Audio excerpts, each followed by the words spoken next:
It was supposed to be a normal morning at the police station, quiet, calm, predictable.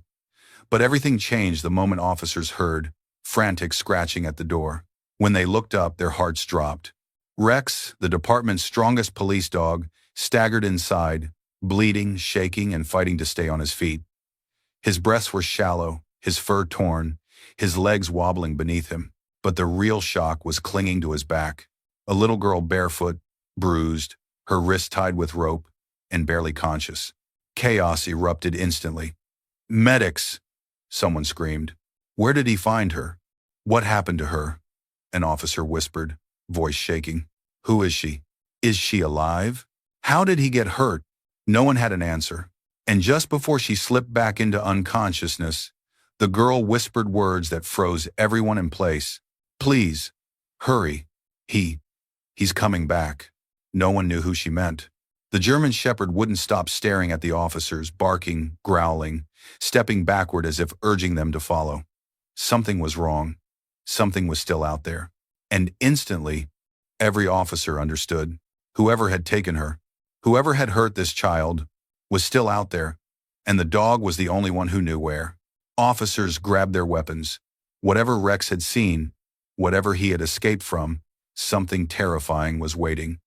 And they were already too late. What happened next shocked everyone. Stay with us, because this story will leave you speechless. Before we start, make sure to hit like and subscribe. And really, I'm curious, where are you watching from? Drop your country name in the comments. I love seeing how far our stories travel. No one inside the police station noticed the faint scratching at first. It was early morning quiet, routine, predictable. Officers filed paperwork, poured coffee, and prepared for another ordinary day. But then the scratching turned into a thud, then another, and then a deep, desperate growl that echoed through the front hallway. Officer Daniels looked up from his desk, confused. "Is that Rex?" he muttered, already rising to his feet.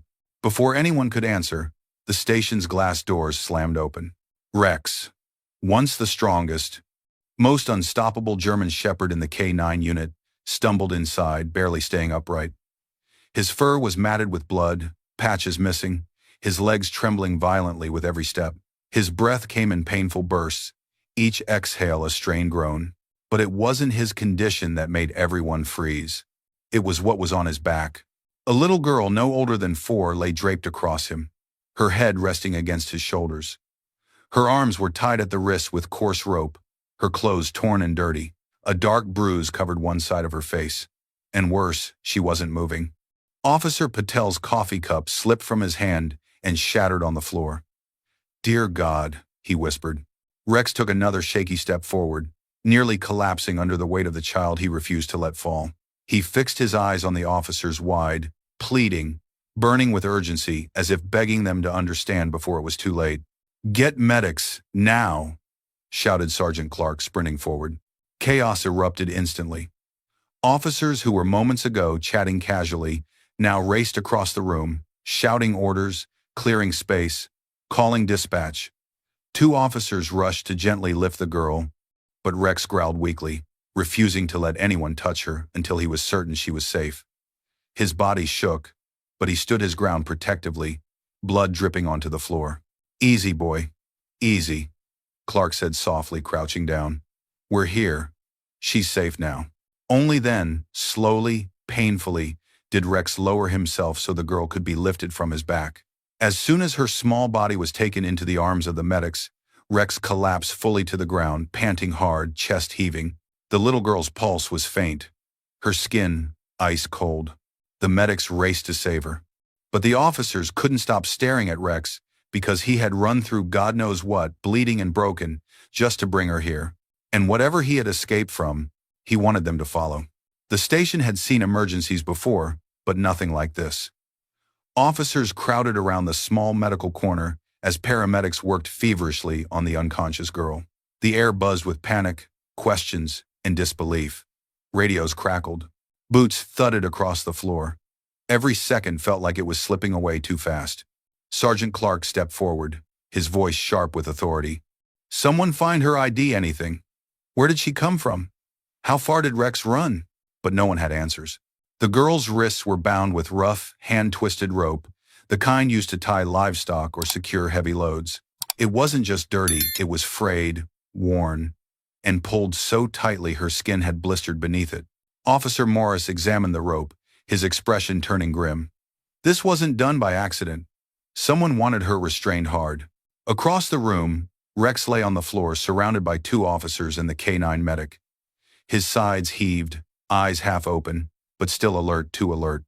Every time someone raised their voice or moved quickly, he tried to lift himself, growling in pain but refusing to stay down. His injuries were brutal. Claw marks, cuts, a deep wound along his flank, and bruising across his chest. "Hold him still," the K9 medic urged, wrapping gauze around the blood-soaked fur. "He's losing blood," but Rex didn't care about his wounds. He kept looking toward the door, whining softly, his tail tapping once against the floor before falling limp again. It was clear he wanted to go back. Chief Hartman stormed into the room, face flushed with disbelief. "What in God's name is going on?" Clark pointed at the girl. Rex brought her in, tied up, barely breathing. The chief's expression shifted from shock to horror. "Where's her family? Who took her? And how did Rex get free?" Officer Patel swallowed hard. "Sir, Rex wasn't deployed today. He shouldn't have been out at all." The room went silent. Rex had escaped his kennel, injured himself breaking out, then found this girl and carried her all the way back. The chief knelt beside Rex, his voice low. "Show me, boy. What happened out there?" Rex weakly pushed his paw toward the door. The child suddenly twitched on the medic's table, letting out a small, broken whimper. Everyone froze as her eyes fluttered open for half a second, filled with terror, and she whispered something no one expected. "He's coming." The temperature in the room dropped. This wasn't over. Someone was still out there. The moment the little girl whispered those chilling words, "He's coming," every officer in the room froze. A cold shiver rippled through the station. The medics glanced nervously at each other, rushing to stabilize her as she slipped back into unconsciousness. Whatever she had escaped from wasn't finished. Rex lifted his head instantly. Despite his injuries, his ears perked, his muscles tensed, and a low growl rumbled deep in his chest. He forced himself onto his front paws, trembling violently. The K9 medic tried to hold him down. "Rex, no, stay. You're not fit to move." But Rex shoved forward again, ignoring the searing pain in his ribs. His paws scraped against the floor as he fought to stand, driven by something stronger than instinct desperation. Sergeant Clark stepped closer, watching the dog with a mix of awe and fear. "He knows something. He's trying to tell us." Rex finally managed to stand, though barely. His legs shook like they could collapse at any second. He stared directly at the main exit and barked once, short, sharp, urgent. The chief narrowed his eyes. "He wants us to follow him." Officer Daniels shook his head. "Chief, look at him. He's bleeding out." Another bark, louder this time. Rex limped toward the door, leaving small, dark drops of blood with every step. The determination in his eyes was unmistakable. He wasn't just trying to show them where he had come from. He believed a child's life was still at risk. "Get the tracking unit ready," Clark shouted. "Gear up, move." Officers scrambled for radios, body cams, vests, and rifles. The atmosphere shifted from panic to mission mode. Every second mattered now. The girl's warning echoed in their minds like a ghostly alarm. "He's coming." Officer Patel knelt beside Rex one more time. "Buddy, you don't have to do this. Let us handle it." But Rex growled softly, nudging Patel's hand away before limping forward again toward the danger he had already barely escaped. His breathing was ragged, his vision blurred, but he kept moving, because out there, somewhere, another child might still be waiting for him. Chief Hartman nodded at Clark. "If Rex says there's someone else, then we trust him. He's never been wrong." The doors swung open. Cold morning air rushed into the station as Rex stepped outside, battered but unbroken. And with the entire police force behind him, he began leading them back into the darkness he had crawled out of, toward whatever monster still lurked there. As officers prepared to follow Rex out into the unknown, a sudden commotion erupted behind them. One of the medics shouted, "She's coming around. She's waking up." Everyone froze. Sergeant Clark turned sharply, motioning for the team to hold position. "Wait! Hold! She might have information." The officers rushed back to the medical table, where the small girl lay trembling, Her eyelids fluttered weakly, opening only halfway. Her tiny chest rose and fell in rapid, uneven breaths, as if her body was fighting to stay conscious. Her wrists, still red from the rope burns, twitched as if reaching for something or someone. "Sweetheart," the female medic whispered gently, brushing the girl's tangled hair from her forehead. "You're safe now. You're at the police station. Can you hear me?" The girl blinked slowly, struggling to focus. Tears pooled at the corners of her eyes. Her lips quivered, barely forming words. "Rex," she breathed. The officers exchanged glances. Clark leaned closer, his voice soft. "Yes, Rex brought you here. He's safe. You're safe. But we need to know, was there someone else with you?" Her eyes widened slightly, fear flickering inside them like a broken light. She whispered, voice cracking. "He said he'd come back." The medic looked at Clark nervously. "She's going into shock." But the girl continued, forcing the words through her trembling breaths. "He heard us. He said we couldn't scream. And he said he'd take us away again." Her eyes darted around as if the walls themselves hid shadows. "He said he wasn't done." Clark's jaw tightened. "Us? There was more than one of you?" The girl blinked slowly once, twice, and then nodded. A tiny, heartbreaking nod that made every officer in the room stiffen. She opened her mouth again, but her breath caught, and the words dissolved into a quiet sob. "There's another child," Officer Daniels whispered, horrified. Suddenly, the girl's hand shot forward weakly, clutching Clark's sleeve. "He's still there," she gasped, her voice barely audible. "Rex tried. He tried. He saved me." Her breathing faltered. But he couldn't save her. A cold silence spread through the room like frost. There was another victim. A little girl still trapped with a violent abductor. The medic stepped in quickly. "She can't talk anymore. Her vitals are dropping." The girl's grip loosened. Her eyes fluttered closed again, her body going limp as the medic worked to stabilize her. The small, fragile whisper she had left behind now echoed inside every officer's mind. He couldn't save her. Clark turned back toward the exit, his decision immediate. "We move now. We have a second child to find." Rex barked from the doorway, his tail stiff, ears pointed forward, ready. Despite the blood crusting his wounds, despite the pain tearing through his body, he had stood guard until she spoke. Now he was demanding they follow him. Time was almost gone. The station doors burst open as the officers spilled into the cold morning air, weapons secured, vests tightened, radios buzzing with urgent chatter. The once quiet street now pulsed with the energy of a department on high alert. But at the center of all that chaos stood Rex, bleeding, exhausted but fiercely determined. He limped forward, nose to the ground, following the invisible trail only he could sense. Several officers rushed toward him, trying to lift him onto a stretcher, but Rex growled sharply, dragging himself away. His message was unmistakable. He would lead. They would follow. Sergeant Clark motioned the team into formation. "Stay tight, eyes open. The suspect may still be in the area." Rex moved toward the tree line behind the station, where a narrow dirt path cut into the forest. The deeper they went, the darker it became. The sunlight struggled to pierce the dense canopy, turning the woods into a maze of shadows. Officer Patel knelt near a cluster of broken branches. "He came through here, look." The branch ends were snapped at odd angles, and the bark was scraped as if someone had run through in panic or rage. Rex sniffed the ground again, then staggered forward, stopping near a long smear in the dirt. It was faint but unmistakable, a drag mark. Clark's stomach sank. Something or someone was pulled through here. The trail wound deeper into the forest, weaving between trees, rocks, and uneven terrain. Every few yards, officers found another disturbing clue. A torn piece of cloth. A small footprint. Rope fibers caught on branches. A smear of mud that might have been blood. Officer Daniels lifted a tiny shoe from the ground, his face paling. "This belongs to a kid, same size as her." Silence spread among the officers. The weight of the discovery pressed down on them like a heavy storm cloud. Every second they hesitated could be the difference between life and death for the missing child. Rex suddenly stiffened. His ears perked, nose twitching violently as he caught a scent the others couldn't. Then, ignoring the pain radiating through his ribs, he lunged forward, barking wildly before collapsing to one knee. "Rex!" Patel ran to him, but Rex pushed him away with his head.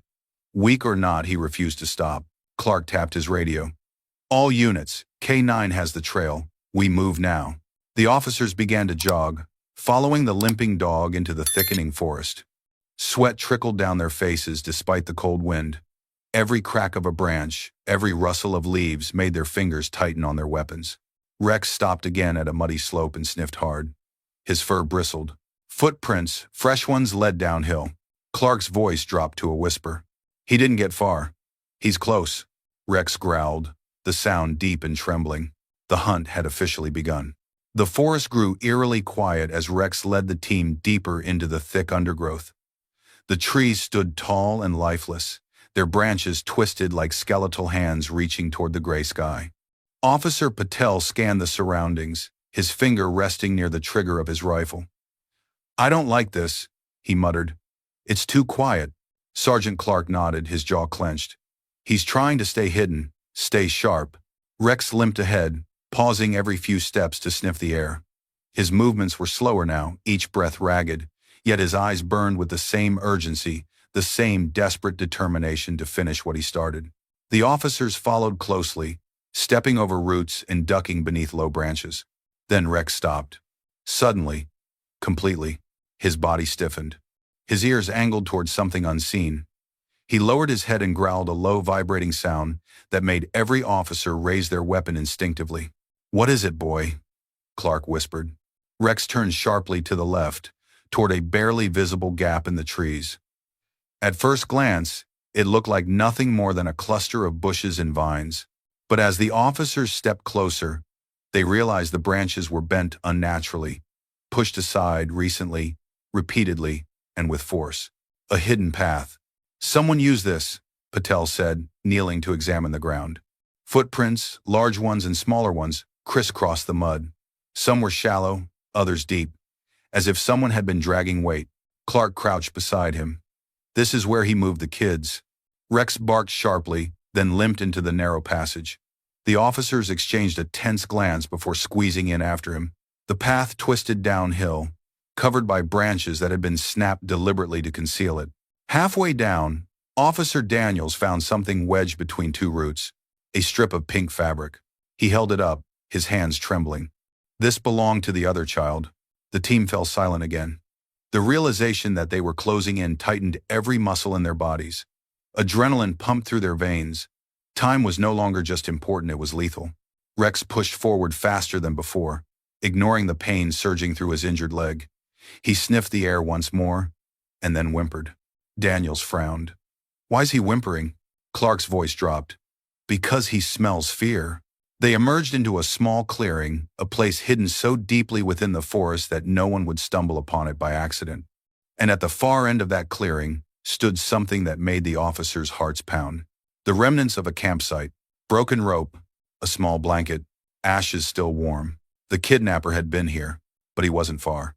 The clearing was unsettling on its own, but Rex didn't stop there.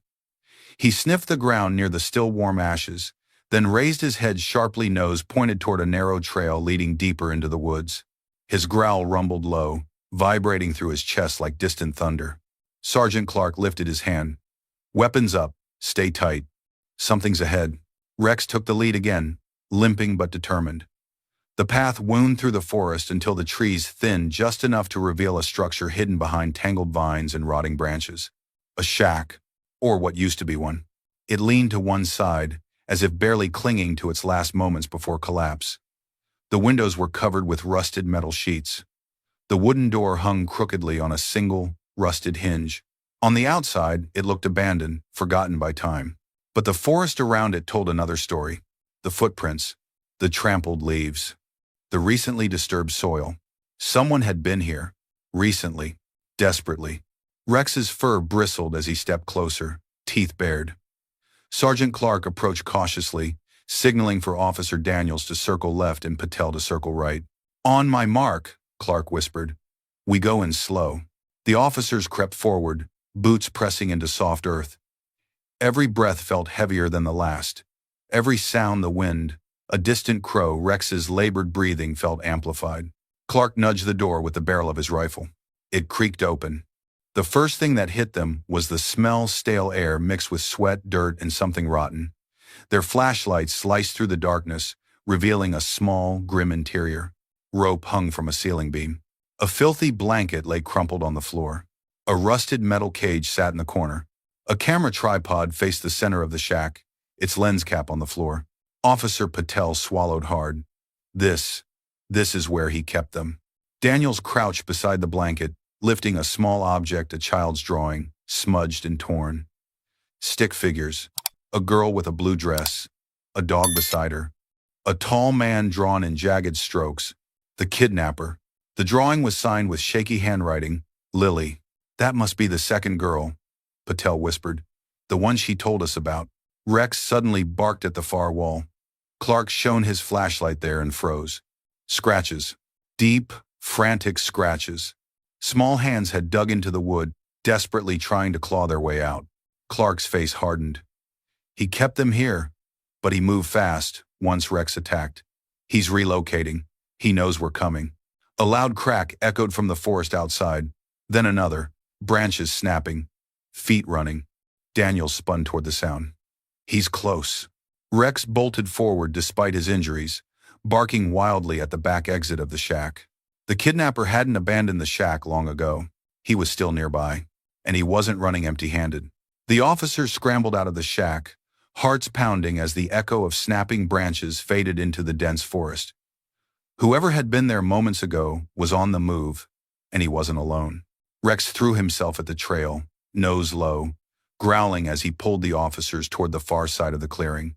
"Keep your spacing! Eyes everywhere!"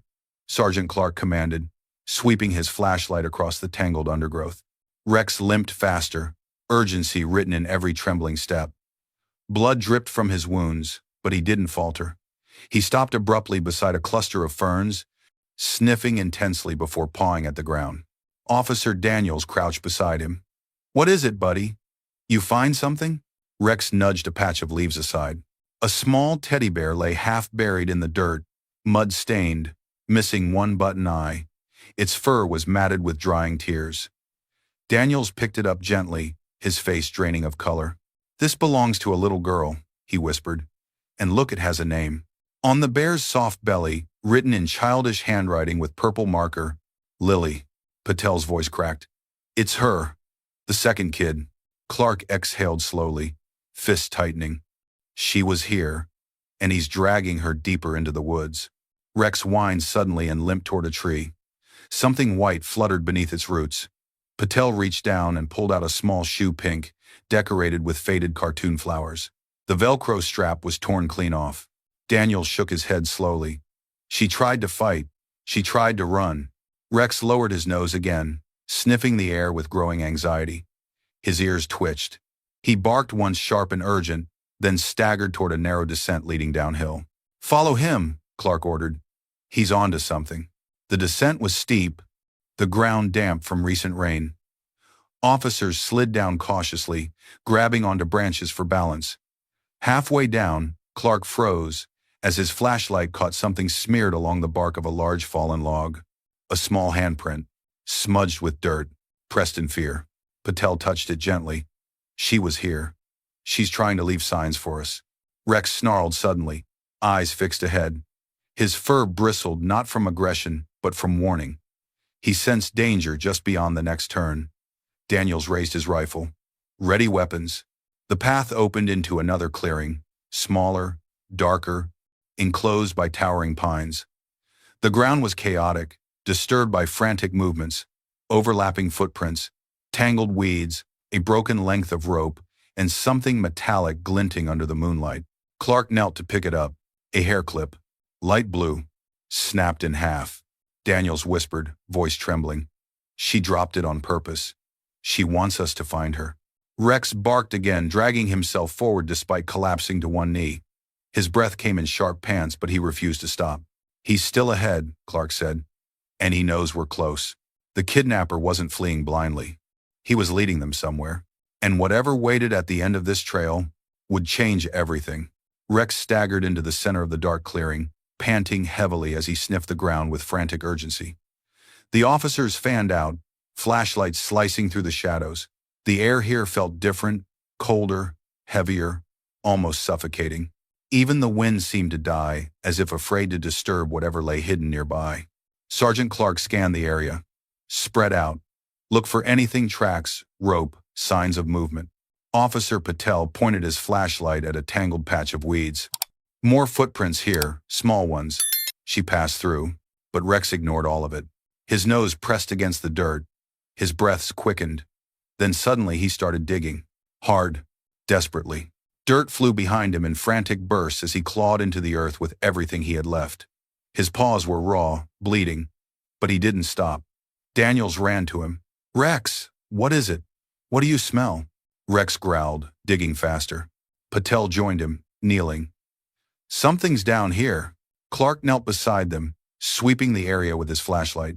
That's when he saw a faint, rectangular outline hidden beneath a layer of dead leaves and packed soil. A door. "Everyone back," Clark ordered. Officers gathered around, gripping the edges of the hidden structure. They pulled. The ground groaned, resisting for a moment. Then the wooden cover snapped upward with a violent creak. A dark hole yawned beneath them. A ladder descended into pitch blackness, swallowing the light hole. The air that rose from below was stale, cold, and smelled faintly of sweat, dirt, and fear. Daniels's voice shook. "Jesus, he built a cellar." Patel shined his light downward. "It's deep. I can't see the bottom." Rex barked furiously at the opening, trying to throw himself down the ladder despite his injuries. Clark pulled him back gently. "Easy, boy. You got us here. Let us handle the next part." Rex whimpered, pacing anxiously. From below, a sound. Soft, muffled. A whimper. A child's whimper. Daniels froze. "Did you hear that?" Another sound followed, a weak tapping, like small hands striking wood. Clark's eyes hardened. "She's down there. Alive." He turned to his team. "Weapons on safe. Flashlights ready. Patel, Daniels, you're with me." Rex barked once, sharp and pleading. As the officers positioned themselves at the edge of the dark descent, Clark looked into the blackness. "Hang on, sweetheart," he whispered. "We're coming." And then the officers climbed down into the underground darkness, toward the child, toward the danger, toward the monster who had put her there. The ladder groaned under the officers' weight as they descended into the darkness. The deeper they went, the colder the air became. Their flashlights pierced the black, revealing walls of packed dirt reinforced with wooden beams, an underground hideout deliberately carved out and hidden from the world. Sergeant Clark reached the bottom first, landing silently on the dirt floor. Patel and Daniels followed, weapons raised, backs brushing against the narrow walls. Their lights swept every corner. The cellar was bigger than it looked from above. Crude shelves lined one wall, covered in tools, rope, duct tape, food wrappers, and a rusted lantern. A dirty mattress lay in the far corner, its blankets twisted and stained. And in the center of the room, a small wooden crate. Inside it, curled up like a trembling shadow, was the second child, Lily. Her eyes squeezed shut, hands bound, cheeks streaked with dirt and tears. Daniels whispered, voice cracking. "We found her." Clark stepped closer, keeping his tone calm and soft. "Lily, sweetheart, we're here to help you." Before Clark could reach her, a low noise echoed from the tunnel on the right. A footstep, then another.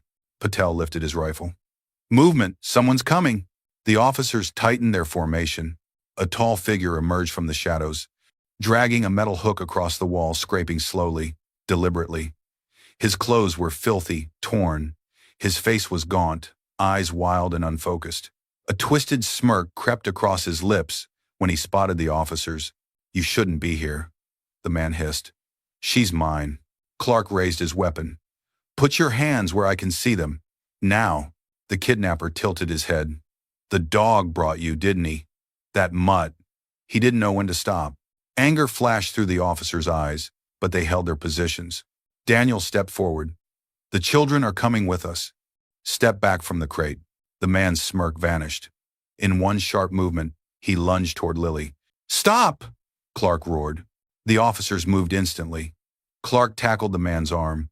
Patel grabbed him from behind, and Daniel shielded the crate with his body. A violent struggle erupted. The kidnapper fought like someone possessed, swinging his fists, kicking wildly, snarling as if he were feral. He managed to grab a sharp metal tool from the shelf and slashed it toward Clark's face. Clark blocked it with his forearm, grunting in pain. Patel grabbed the man's wrist. "Drop it!" The kidnapper twisted free and bolted toward the tunnel exit. Daniels cursed. "He's trying to escape." Clark sprinted after him, pain forgotten. "Move! Don't let him out!" The officers chased him through the narrow passageway. The kidnapper climbed the ladder with terrifying speed, his boots hammering against the metal rungs. The officers were seconds behind. Up above, Rex, waiting anxiously, heard the commotion. His ears shot up. His tail stiffened. His wounded body trembled as he forced himself to stand. Then he saw the kidnapper's hand appear at the opening. Rex's growl shook the forest. The man climbed halfway out, just in time to see the German Shepherd charging straight at him, with everything he had left. And the confrontation that followed would decide the fate of the second child, and the officers chasing him. The kidnapper's head emerged from the underground tunnel, just as Rex lunged forward with a burst of strength no one believed he still possessed. His paws dug into the dirt, muscles trembling, blood soaking his fur, but he didn't hesitate. Not for a second. The man froze in shock, eyes widening at the sight of the battered German Shepherd charging toward him.